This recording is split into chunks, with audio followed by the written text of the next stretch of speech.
자, 그래요. 검찰이 그렇다면은 어떻게 윤석열, 김건희 범죄를 발본색원할 수 있다고 보세요? 검찰은 일단 디올백이랑 주가 조작을 덮었지 않습니까? 네네네. 덮은 지 불과 몇 개월 안 됩니다. 네. 이제 한 3, 4개월 정도밖에 안 되는 거 아닙니까? 네. 그러니까 그거를 얼굴에 철판을 깔고 다시 해서 기소를 한다? 네. 요거는 저는 아직 확신을 좀 잘 못하겠어요. 아, 네. 적어도 서울중앙지검이 내린 결론, 네, 그러니까 디올백과 주가 주가 조작. 조작 갖고는. 근데 명태균은 그 부담이 없잖아요. 네. 자기네들이 덮었다라는 부담이 없잖아요. 네. 그러니까 그거는 좀 수사의 속도도 내고 기소도 쉽게 하고 예, 정치적 부담이 없으니까 예. 비난의 부담이 없잖아요. 그러니까 그걸로 저는 좀 먼저 되지 않을까. 근데 결국은 주가 조작이든 뭐든 네. 다 나올 겁니다. 예. 사실. 아, 당장은 안 나와도 예. 나중에 결국은. 별건으로. 왜냐면 하나하나가 다 너무 이채 양명주도 그렇고요. 그렇죠, 그렇죠. 양평고속도로도 그렇고 예. 도대체 최수근 상병 사건 관련해서 임성근 사단장은 왜 그렇게 한 건지 네. 우리 기억 속에 이게 이제 우리가 기억하는 게 중요한데 네. 굉장히 다들 뿌리 깊게 밝혔거든요. 네. 그리고 저는 또 하나 좀 밝혀졌던 게 도대체 백혜룡 경정이 했던 마약 수사는 왜 그런 식으로 덮은 건지 그렇지. 다 밝혀질 겁니다. 저는 하나하나. 그게 진짜 메가톤급이 아닐까 하는 생각이 듭니다. 예, 예. 백혜룡 경정 영등포 경찰서 마약 수사 담당했던 그 백혜룡 경정이 열심히 수사를 해서 인천 세관에서 이 마약 조직이 들어올 수 있게 입국할 수 있게 길을 열어줬고 네. 특별히 길을 열어준 거 아니겠습니까? 그쵸. 그걸 이제 수사하고 있는데 대통령실에서 하지 말라고. 그러니까요. 대통령실에서 하지 말라고 그랬단 말이에요. 예. 그는 결국에는 그거를 움직일 수 있는 사람은 김건희밖에 없을 것이다. 실제로 네. 또 거기 그렇죠. 이종호 네. 씨가 또 얽혀 있잖아요. 그렇죠. 네. 그 이종호 씨가 임성근 사단장 또 봐주는 데 있어서 가교 역할을 했었고. 그러니까 모든 거에 다 김건희가 어른거리고 있고, 예. 김건희 지인들이 나오고 있기 때문에 이거는 뭐 지금까지는 덮었는데 이제부터는 뭐 뚝이 무너지기 시작한 거죠. 그 말레이시아에 그 지금 뭐 동생이 산다는 얘기도 있고. 말레이시아 조호바우루에 살고 있습니다. 네네네. 그래서 동생과 또 이렇게 이 마약 조직이 연관돼 있는 건 아닌가 뭐 구구한 억측들이 나오고 있는데 그것까지는 제가 뭐 네. 거기 단지 살고 있다는 것만 갖고는 제가 모르겠는데 네. 아무튼 어떤 식으로든 김건희 쪽 라인을 땡긴 거는 맞는 것 같아요. 이게 핵심은 세관 그러니까 공항을 통해서 12번이 마약이 통과가 되지 그렇죠. 않습니까? 12번 무려. 예. 인천공항과 저기 김해공항을 통해서 예. 이게 진짜 말이 안 되는 거거든요. 그럼요. 대한민국 공항이 되게 세계 어디나 나도 그런 어떤 보안이나 안전이나 시스템적으로 세계 1, 2등을 다투는데 인천공항 같은 경우는 마약 4kg를 몸에 붙여서 그냥 들고 나왔다는 거 아니에요? 이거는 있을 수가 없는 일인데 있을 수가 없는 일이죠. 핵심은 도대체 그러면 세관이 왜 그렇게 됐느냐 딱 거기서 멈췄단 말이에요. 그렇죠. 세관은 건드리지 마. 예. 그러면 이거는 뭔가 이제 줄을 땡긴 건데 이런 것들 다 나올 거라고 봅니다 저는. 그럼 그거를 가능케 하는 권력은 김건희밖에 없어요. 김건희밖에. 김건희밖에 예. 건희가 아픈 이유를 좀 알만합니다. 예, 만약에 진짜 이거 하나하나 다 제대로 수사를 하면은 검찰로서도 좋아요. 왜냐면은 윤석열, 김건희를 털어야 자기들이 과거에 부역했던 것들, 나쁜 짓 했던 것들을 또 덮을 수가 있으니까. 아주 제대로 털 의지가 있어 보입니다. 당장 뭐 디올백이나 주가 조작은 차후에 하더라도. 그래요. 좀 또 국민들이 굉장히 시원해할 것 같기도 하고. 그쵸. 우리의 시원한 것도 물론 중요하지만 이런 말도 안 되는 국가적인 범죄들이 지금까지 덮여왔는데 이게 이제 국가 시스템이 무너진 거 아닙니까? 그렇습니다. 세계 어느 나라 공항이 마약 4kg를 몸에 이렇게 가장 무식한 그렇게 안 하지 않습니까? 그렇죠. 영화 보면 막 그 비닐에 말아서 먹고 뭐 그 항문으로 집어넣고 그러다 막 터져서 죽기도 하고 그거 요만큼 들여오려고 인당 별의별 그 짓들을 다 하는데 4kg가 웬 말입니까? 4kg를 그냥 5단에 몸에다 붙여갖고 들어온다는 게 이건 있을 수 없는 일이고요. 옷에다가 뭐 몸속에다가 그렇게 붙여갖고 들어왔다는 거 아니에요? 몸속에다가 넣어가지고 오는 게 아니라 이렇게 하나씩 붙여갖고 뭐 엉덩이, 허벅지, 뭐 여기 가슴 이런 데도 붙여갖고 4kg면요 옷을 입었을 때 이상해요. 아니 설탕 1kg씩 4개 한번 붙여보세요 몸에. 그리고 옷 입어보세요. 말도 안 되는 짓거리가 벌어졌던 건데 왜 도대체 대한민국이 이렇게 붕괴했던 것인지 답은 하나죠. 김건희 때문이죠. 근데 김건희라는 이상한 권력자가 하나 더 들어서면 네. 대한민국이 이렇게 붕괴할 수 있다라는 걸 우리가 미처 생각을 못했는데 했던 거 아닙니까? 정말 전면적으로 싹 개조해야 됩니다. 예. 그때 우리 장인수 기자님 포함해서 참 많은 언론인들이 이 사람들을 제대로 검증해야 한다라고 몸부림을 치셨는데 그때 그걸 막아섰던 사람들 대통령이 될 가능성이 있는 윤석열 그리고 그의 부인 김건희를 건드리면은 우리가 피곤해진다. 이 자기 보신주의 때문에 이런 망측한 세상을 만들어 놓은 사람들. 윤석열이 대통령 될 수 있도록 길을 깔아준 사람들. 뭐 직접은 아니더라도 간접적으로 협력한 사람들 용서할 수가 없습니다. 예. 저는 뭐 계속 말씀드리지만 예. 핵심은 검찰과 언론입니다. 방금 말씀드린 것들이 네네네. 검찰이 그래도 어느 정도는 권력의 눈치를 보더라도 제 기능을 좀 했다면 그렇지. 언론이 권력의 눈치를 보더라도 좀 제 기능을 했다면 그러니까 방금 말씀드린 마약수사 외압 사건이나 뭐 이태원 참사나 이런 거 벌어졌을 때 조금만 제 기능을 했다면 윤석열 김건희가 저러지 못했어요. 근데 거기 가서 다 신하들처럼 머리 조아리고 있으니까 그냥 막 나갔던 거고 결국 이렇게 된 거 아닙니까? 네. 그걸 제어하는 게 사실은 검찰과 언론 아닙니까? 사회적으로 가장 큰 칼을 휘두르고 사정작용, 네. 예, 정화작용을 하는 네. 사회적 기구. 근데 정말 검찰하고 언론은 근본부터 뜯어 고쳐야 됩니다. 네. 정권이 바뀌면. 예. 오늘 아침 중앙일보 보도 김건희가 굶고 있다. 밥을 못 먹고 뭐 약을 네. 먹고 있다. 심지어는 지난번 그 똑같은 기자가 그 계엄 이후에 이틀 뒤에 김건희는 윤석열이 계엄 선포할 줄 몰랐다. 만약에 김건희가 알았다면 계엄을 말렸을 것이다. 이딴 네, 기사를 네. 쓴 사람이에요. 어떻게 보십니까? 저는 스트레스 받아서 그런 기사 잘 안 보는데 네. 아무튼 예, 뭐. 제가 죄송합니다. 같은 기자라는 이유만으로 예, 예. 제가 사과드리겠습니다. 아니 그 예전에 나오셨을 때 그 스트레이트에서 장인수 기자가 그 김건희 녹취 네. 제대로 보도하려다가 제지를 당했고 결국 이상한 내용으로 방송이 돼가지고 결국 김건희를 걸크러쉬로 만들어버린. 일단 비하인드가 책에 잘 담겨 있고요. 네네네. MBC 내부에서 무슨 일이 벌어졌었는지. 예. 그때 지금도 저는 그때를 생각하면 진짜 자다가 이불을 걷어차는데 예. 제일 아쉬운 건 역시 무속 논란이에요.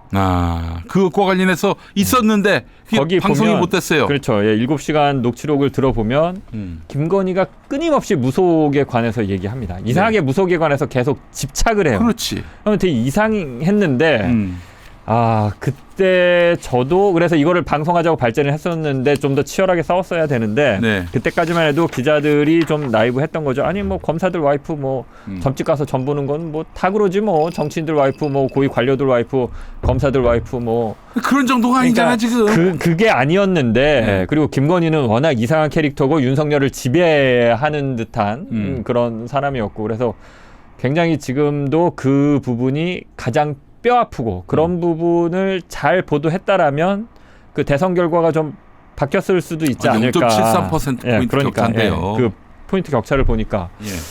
그리고 그때 그 보도 이후에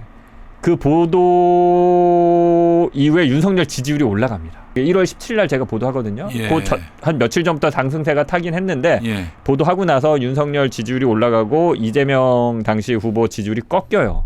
그런 것들을 봤을 때 김건희 리스크가 사실 윤석열 그 대선 캠프에는 가장 큰 약점이었는데 예. 완전히 그 리스크를 그냥 털어주는 방송이었어요. 아이고.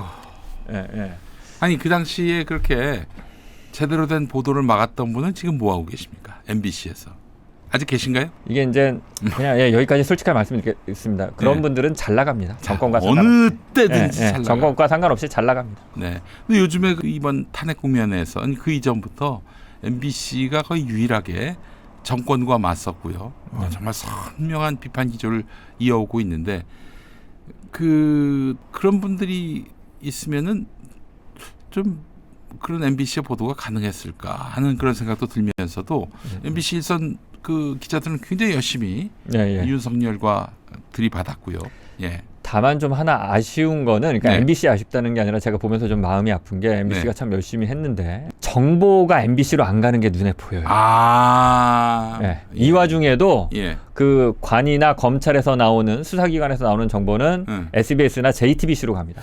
특히 그 검찰 쪽 정보가 네. JTBC로 많이 가더라고요. JTBC, SBS로 가지. MBC는 철저하게 제가 보면 거의 왕따 수준으로 정보에서 소외가 돼 있어요. 그러면 MBC 기자들이 그러면 되게 멍청하고 바보 같고 특별히 취재를 못하는 거냐? 아, 그건 아니지. 기자의 능력이라는 게 도끼인 객끼입니다. 거기서 거기입니다. 네. 예. 조금 더 뭐 잘하고 못하고 그런 정도 차이지. MBC 기자들만 어느 순간 갑자기 다 바보가 된 것이냐? 그건 아닐 텐데. 아, 워낙 윤석열이부터 시작해서 MBC를 악마화했으니까 그러니까요. 접근했다가는 내 신세 조진다. 공직사회에서는 그렇게 생각하지 그렇죠. 않겠습니까? MBC는 시청자들을 보고 열심히 보도했지만 네. 여전히 기득권층들은 MBC를 따돌리고 있어요. 정보의 그 순환 고리에서 완전히 배제시킨 게 보여요. 저는. 그러니까 이제 언론 개혁을 언론만 바꾸는 것 갖고도 안 되고 이 수사기관들이 그 취재에 응대하는 행태 같은 것들을 네. 전면적으로 뜯어 고쳐야 됩니다. 전면적으로. 그러니까 제가 한 말씀만 드릴게요. 그러니까 우리가 피의 사실을 공표하면 안 된다라는 어떤 그런 거에 사로잡혀 있는데 예. 이번에 김용현 공소장이 공개되지 않았습니까? 예. 그게 문제가 있나요? 아니죠. 피의 사실 공표라고 볼 수 있잖아요. 공소장 공개는. 예. 공개하는 게 맞습니까? 안 하는 게 맞습니까? 그 사람에 따라서 좀 공인이라고 해당되는 사람들 거는 공개해도 괜찮다. 그러니까요. 이런 사회적 그 어떤 그러니까 합의가 언론들이 있잖아요. 진짜 전 국민이 관심이 있고 언론들이 다 보수 진보 할 거 없이 관심을 갖고 있는 내란 사태, 뭐 그렇지. 탄핵 관련, 비상경 관련, 그 이전에는 뭐 이태원 참사, 세월호 참사, 가습기 살균제 참사 네. 이런 것들은 수사기관이 수사를 했으면 예. 수사가 종료되는 시점에 예. 마땅히 국민들한테 브리핑을 하고 수사 기록을 투명하게 공개하는 게 맞습니다. 네. 선진국들은 그렇게 하고 있습니다. 근데 예. 이상하게 우리나라는 피의 사실은 공표하면 안 된다라는 이런 게 있어서 근데 사실은 검사들이 가장 잘 이용하는 게 그 피의 사실은 공표하면 안 된다는 거기에 뒤에 숨어서 피의 사실을 공표하지 않고 자기네들이 취사 선택해서 정보를 특정 언론 특정 기자한테 흘리는 방식으로 계속 자신들의 수사 동력을 얻어오고 국정을 좌지우지 해왔던 것이거든요. 그거를 막기 위해서는 사회적으로 합의가 좀 필요한데 국민적 관심사가 있는 대형 사건들에 대해서는 수사기관들이 투명하게 브리핑하도록 해야 돼요. 네. 그래야 장난질을 못하고 조작을 못합니다. 그렇죠. 예, 맞습니다. 근데 그런 굉장히 기밀주의가 우리 사회 공직 사회를 완전히 뒤덮었어요. 뭐 그 국회 나가가지고도 보안을 이유로 답할 수 없다. 이런 사람들이 아니 뭐 재판 중이라 뭐 얘기할 수 없다. 네. 무슨 뭐 수사 중이라 얘기할 수 없다. 뭐 그냥 웬만한 중요한 사건은 다 재판 중이거나 수사 중이거나 뭐 중이죠.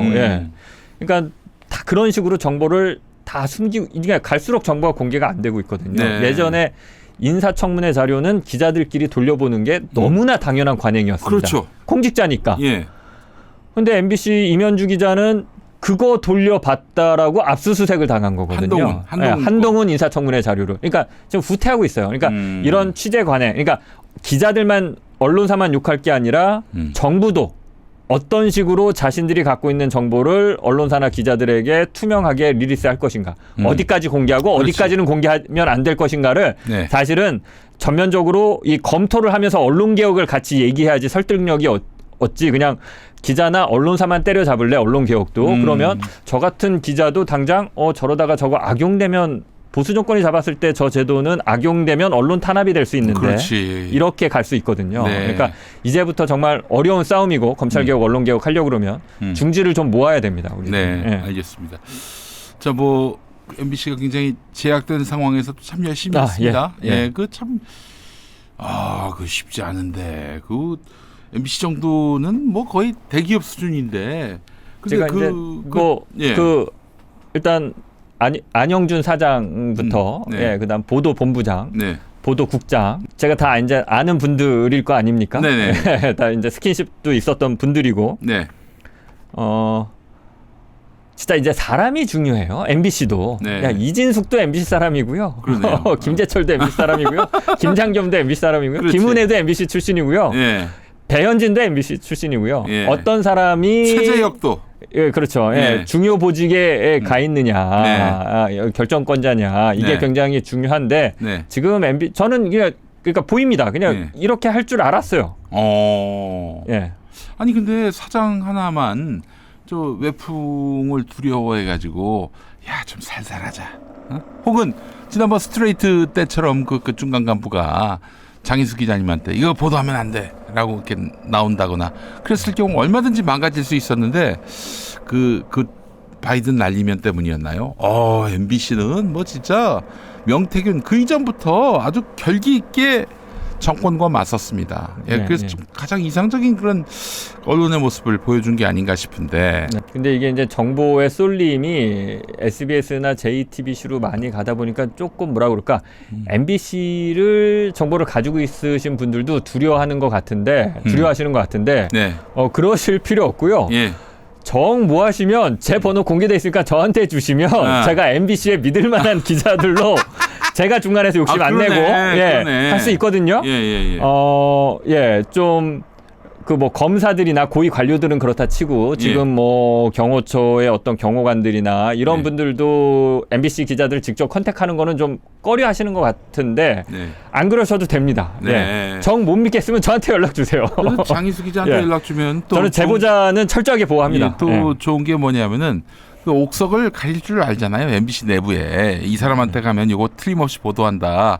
그 믿음을 주는 사람이 누군지를 아시잖아요. 그러니까 여러분 앞으로 제보하실 때 제보는 MBC가 아니라 제보는 일단 장인수부터. 장인수부터. MBC로 주시고요. 만약에 MBC에 직접 전화기가 좀 누가 받을지 몰라서 껄끄럽다. 아는 기자가 없다 그러면 뭐 혹여라도 저한테 전화 주시면 제가 가장 확실한 루트로 소개해드리겠습니다. 뭐 이번 국면에서 MBC의 맹활약 저는 뭐 또 그분도 생각이 납니다. 이용마 기자도 생각이 나고 그 형님이 또 그렇게 이용마 선배가 촛불 집회에서 했던 얘기 제가 여러 차례 얘기했는데 했던 얘기가 있습니다. 촛불 혁명이 박근혜 대통령 한 명 끌어내리는 걸로 끝나선 안 된다. 그렇죠. 이 촛불 혁명이 결국은 검찰개혁 언론개혁을 이뤄내야 된다. 근데 똑같습니다. 지금 똑같습니다. 끌어내린 걸로 끝났어요, 사실은. 똑같습니다. 그러니까 이제 그 말을 되풀이할 수밖에 없는 겁니다. 윤석열 하나 끌어내리는 걸로 이 빛의 혁명이 끝나면 안 됩니다. 그렇습니다. 언론개혁, 검찰개혁을 하지 않으면 우리는 또 윤석열, 김건희 같은 사람을 또 대통령이 더 심한 사람이 나타날 거고 그들을 끌어내렸을 때 또 똑같은 얘기를 누군가가 하고 있을 겁니다.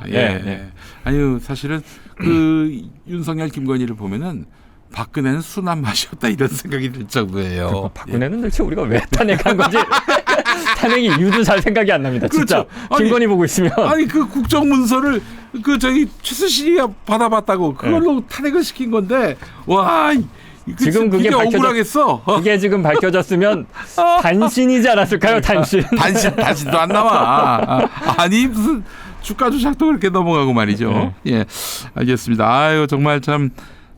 우리 그 장인수 기자님 기자의 표상 같은 존재라고 평가하는데 검찰 개혁은 어떻게 해야 합니까? 또 언론 개혁은 어떻게 해야 합니까? 일단 검찰 개혁과 언론 개혁이 힘든 게 저는 이제 그게 검언 유착에 고리가 있어서 그렇다고 보거든요. 그렇죠. 검언 유착 고리를 끌어내는 거는 이제 검찰을 조지는 방식으로 할 수밖에 없다. 네, 그렇죠. 언론은 많잖아요. 숫자도 많고 이거 읽어야 안 됩니다. 그렇고 검찰을 확실하게 손을 봐서 검찰이 더 이상 그 검은 손을 언론에 내밀지 못하게. 그러니까 한동훈이 많이 했던 행위들 뭐 짓거리 아닙니까? 한동훈은 뭐 편집국장이라는 별명이 있을 지경이었으니까요. 제가 잠깐 법조 가 있는 동안에도 그 당시는 이제 국정농단 수사할 때니까 한동훈 기자가 MBC한테 전화해서 MBC 모 기자한테 전화해서 소스 흘려주고 그날 MBC에서 단독으로 나가고 그랬었어요. 제가 직접 보기도 했습니다. 한동훈이 전화할 때 바로 그 MBC 기자 옆에서 이렇게 저도 같이 듣고 있었어요. 한동훈이 뭐라고 하나. 그런 행위들 못하게 그거 쉽게 할 수 있거든요. 그래서 검찰과 언론이 서로 다시 견제하고 비판할 수 있게만 하면 그러니까 검찰이 언론사 사주가 검찰 포토라인에 쓰는 거 보셨습니까? 그렇지. 검찰이 언론이 잘못했을 때 수사하고 검찰이 잘못했을 때 언론이 검찰에 대해서 비판 기사를 쓰게만 해도 이렇게는 안 됩니다. 예. 이 사실은 한동훈이가 이게 아마 그랬을 거예요. 이거는 MBC 주면은 잘 보도하겠군. 그때는 MBC가 잘할 때니까. 이거는 한겨레 주면 좋아하겠군. 네. 이건 조선일보 주면 좋아하겠군. 이러면서 이제 정보를 나눠줬을 거란 말이죠. 이거는 뭐 좋은 거 아닌가 하실지 모르겠지만은 이런 경우를 상상해 봐야 돼요. 누가 검찰을 비판했어요. 저 새끼는 정보 주면 안 되겠군. 그러면 정보를 못 받아. 그래서 보도를 못 해. 계속 혼자만 낙종을 한단 말이죠. 특종 못하는 걸 낙종이라고 하는데 그럼 그 회사에서 찍혀. 네. 그 회사는 그러면은 검찰하고 친분이 있는 기자를 배치해. 이런 식으로 해서 언론과 검찰이 유착을 할 수밖에 없는 구조가 된다는 거죠. 그래도 더디지만 조금씩 그 앞으로 나아가고 있다라고 제가 이 국면에서 또 느끼는 거는 SBS하고 JTBC가 검찰발 단독을 많이 함에도 불구하고 그들 기사에서 이런 표현이 사라졌습니다.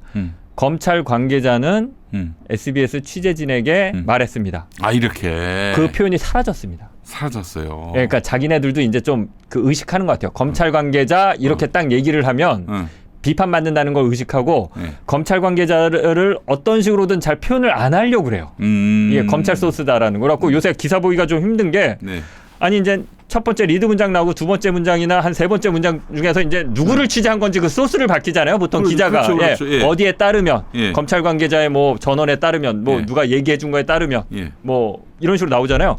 없어요 요새 검찰발 기사에 그 표현이. 그러니까 SBS나 JTBC도 그걸 좀 그 의식을 하는 것 같아요. 그리고 그런 표현을 기사 말미로 돌려서 기사를 한참 봐야 아 얘네가 이 사람을 취재했다는 거구나 이렇게 돼요. 옛날 같으면 기자들이 자랑하느라고 그거를 먼저 쓰거든요. 그렇지. 나 빨대 있다 검찰에 이런 식으로 자랑하는 기사를 썼었는데 요새는 그렇게까지는 안 하더라고요. 알겠습니다. 결국 검찰을 바꾸면 언론도 따라오게 되고 언론은 조금 힘든데요.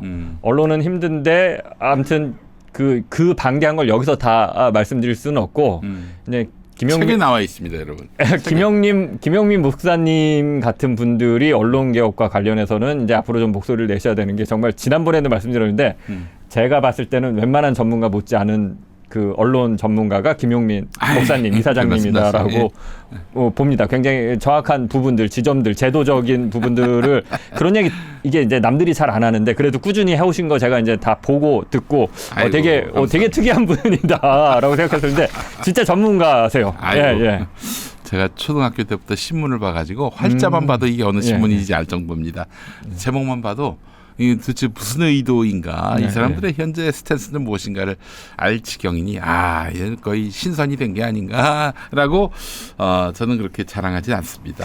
자 어쨌든 정말 이번에 우리가 문재인 정권 때 할 개혁을 안 해서 이런 괴물의 시대를 열었다는 점을 온 국민이 자각하고 있으니까 정말 정권 바뀌면은 처음부터 끝까지 모두 다 털어서 이런 이 기가 막힌 시대가 다시 박물관 무덤에서 뛰쳐나오지 못하도록 단단히 봉인을 해야 될 것 같다라는 그런 생각을 해봅니다.